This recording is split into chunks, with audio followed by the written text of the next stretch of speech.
Big boss ಮನೆಯಲ್ಲಿ ಈ ವಾರ 8 ಮಂದಿ ನಾಮಿನೇಟ್ ಆಗಿದ್ದಾರೆ. ಧನುಷ್, ಕಾವ್ಯ, ಗಿಲ್ಲಿ, ಸ್ಪಂದನ, ಅಭಿಷೇಕ್, ಮಾಳು ಈ ವಾರದ ಎಲಿಮಿನೇಷನ್ ಇಂದ ಪಾರಾಗಿದ್ದಾರೆ. Ashwini Gowda, Janhvi, Dhruvanth, Rakshita, cockroach Sudheer, Risha Gowda, Rashika, mutant Raghu nominate ಆದ ಸ್ಪರ್ಧಿಗಳು.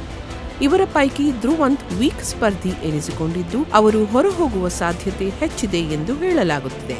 ಅದೇ ವೇಳೆ ಗಿಲ್ಲಿ ಮೇಲೆ ಹಲ್ಲೆ ಮಾಡಿದ್ದ ರಿಷಾ ಗೌಡ ಇನ್ನೂ ಬಿಗ್ ಬಾಸ್ ಮನೆಯಲ್ಲಿ ಉಳಿದುಕೊಂಡಿದ್ದು ಅವರು ಹೊರಗೆ ಬರಬೇಕು ಎಂದು ಬಯಸುವ ಪ್ರೇಕ್ಷಕ ವರ್ಗವೂ ಇದೆ.